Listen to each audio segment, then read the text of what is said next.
Hello, it's Maggie, the Cheshire Crafter. Now it's the end of May going into June, and as you can see around me, purple is one of my favourite colours. Now I'm going to show you today how to make a quilt. I've called it Purple Haze, the Wonky Log Cabin Quilt. And I'm going to show you this because I'm going to be using recycled fabric, repurposed fabric, reclaimed fabric, whatever term you want to use for it. This would be ideal for a memory quilt. And I'm going to show you this using men's shirts, ladies' skirts, ladies' dresses, and the lining from ladies' dresses, and how to use those awkward pieces of fabric to make up something that looks cohesive and evokes a memory. Now, we tend to associate the term memory quilt with making up clothes from loved ones. This would certainly work in that way, and I hope the tips and tricks I give you to cut your fabric helps. A memory can be evoking anything from attending a concert, a show, a holiday, or remembering people that are still alive, your wedding, a celebration. So look at this quilt as a memory quilt for whatever you want, but I guarantee you'll use up some of those scraps you've been keeping, and very little is wasted. Let me show you how I did it. So this is my selection of fabrics, and I've got a variety here of stripes, ginghams, plain fabrics. Now I also checked them in grayscale. It's important that you've got a contrast between lights and darks. So let me show you what that looks like in lights and darks.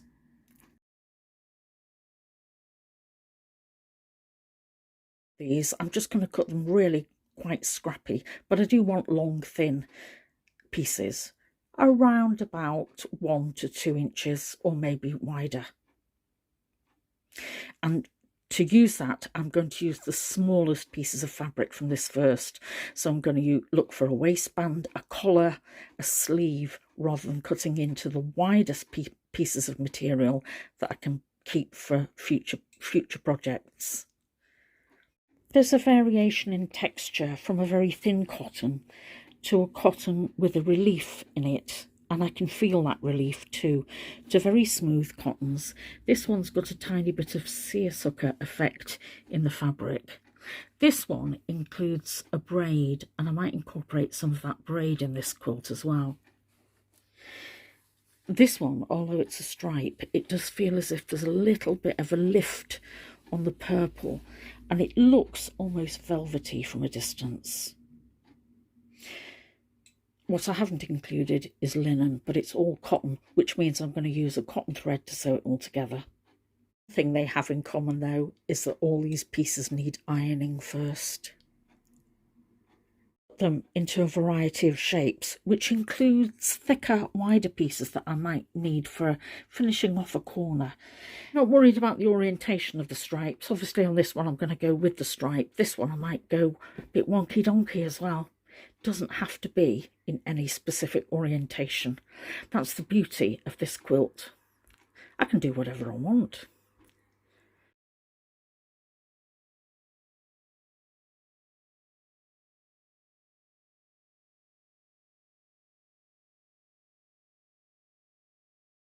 Fabric can stir the emotions. I love the colours in this one.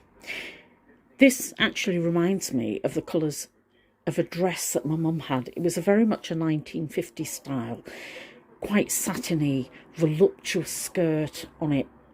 I'm going to cut into this now, but I've kept a piece aside for me because I want to do something special with that. For the base of my squares, I'm going to use the equivalent of muslin, and I'm going to use the lining of a cotton dress. And you can see it's so thin, you can see my hand through this cotton. I bought 2 dresses like this, so I've got sufficient lining cotton to make a quilt, I hope. What I'm going to show you here is I'm going to cut 10-inch squares. I'm not worried about there being holes from, I previously unpicked the darts there, or the bust. That doesn't matter because this isn't going to show. This is just going to be a support piece. So I'm going to see how many 10-inch squares I can get out of this dress, and then I might need to cut the other one as well.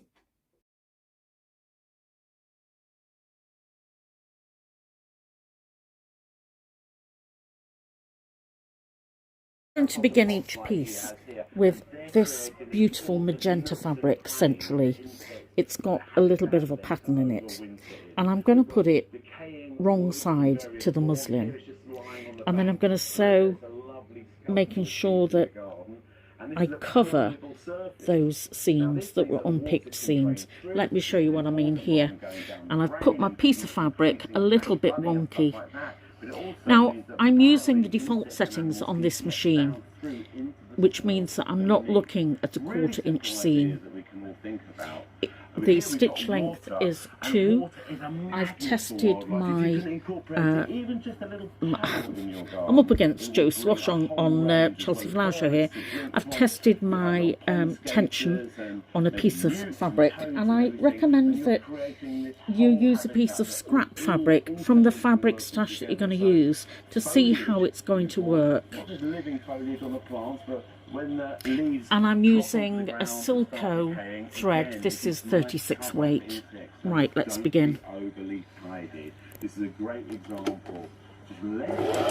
A couple of back stitches and then forwards. And this is certainly working because throughout the week, you know, that's a huge ladder you see behind you, that main structure, which is brilliant, I think.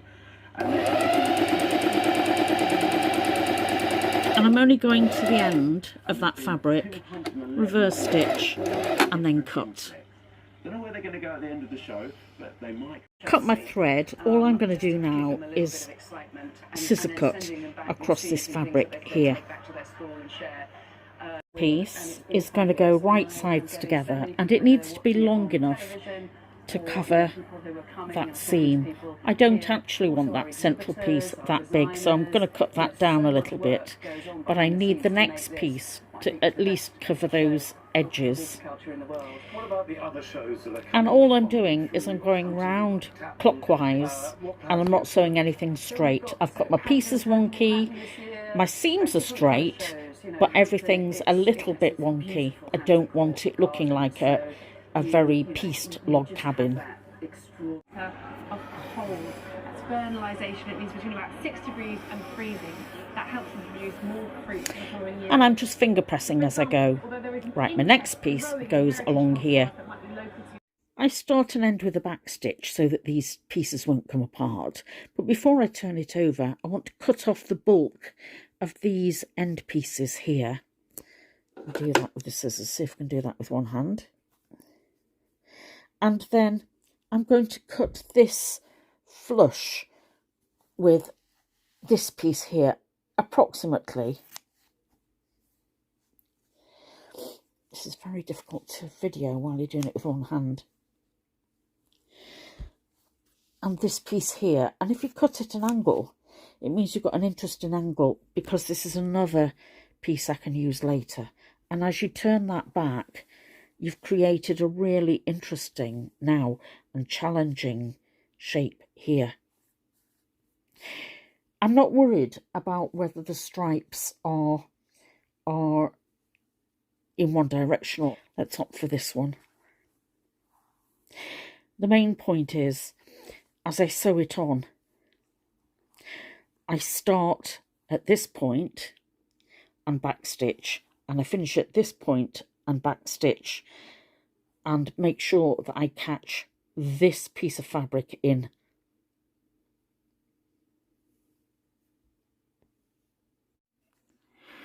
I'm also not doing a 1/4 inch seam. I haven't got that set on this machine yet, and it actually gives me the freedom to do exactly what I want. Now you'll notice on this where there's a stripe, I haven't gone directly down the stripe either. I've gone slightly at an angle. If you have two pieces of fabric near each other, try changing the orientation. And what is check here, put on 45-degree angle, gives a different look. Try mixing it up.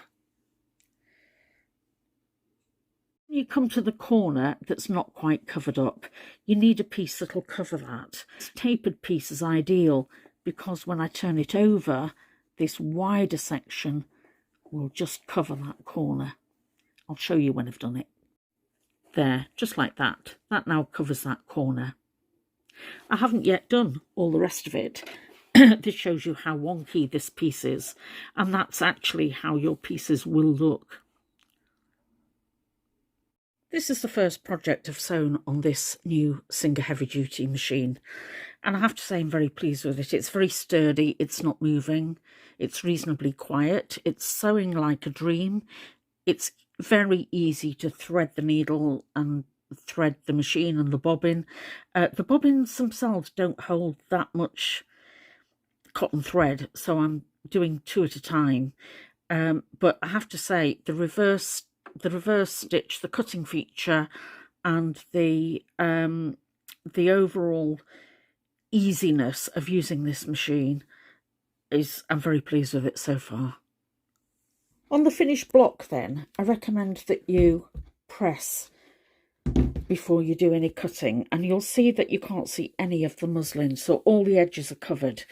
If I turn this over, you can see how far over I've gone with some pieces, and I'm going to just now tidy that up very roughly. I'm going to cut this down further later on. At the moment though, I'm just going to cut off those edge pieces with my rotary cutter. Right, my finished blocks now look like this. Each block is different. And when I'm going to piece them together, you'll notice that I've got no matching seams. And sometimes there's quite a bit of bulk. This is where I'm going to alter my machine so that I can get a good 1/4 inch seam allowance. And I'm also going to use a walking foot because it'll get over all those lumpy, bumpy bits without a problem. First, I'm going to lay out the design on my bed.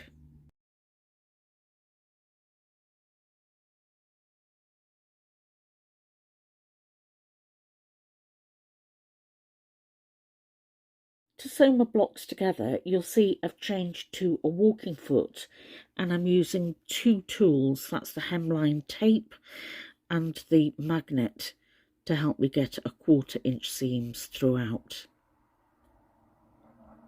My needle is still in the midline position.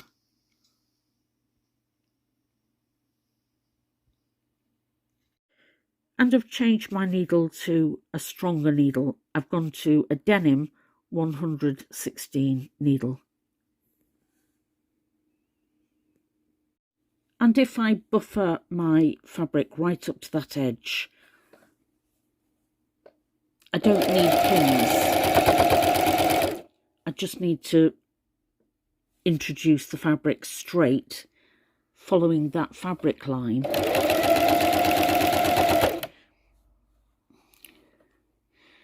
And when I measure it, I'll check that it's 1/4 inch.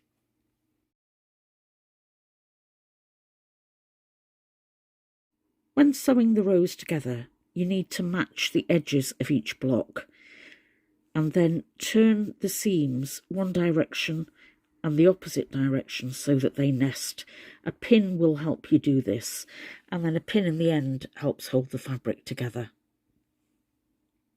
It's a bit of bulk now over that seam, and the walking foot will really help get over that.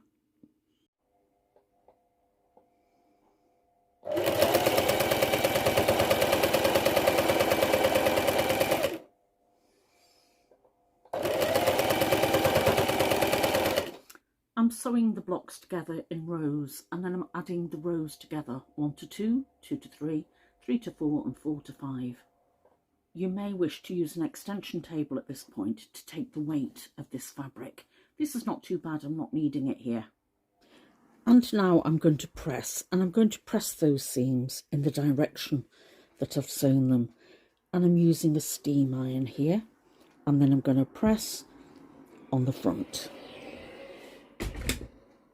This topper now measures 37 inches by 46 inches.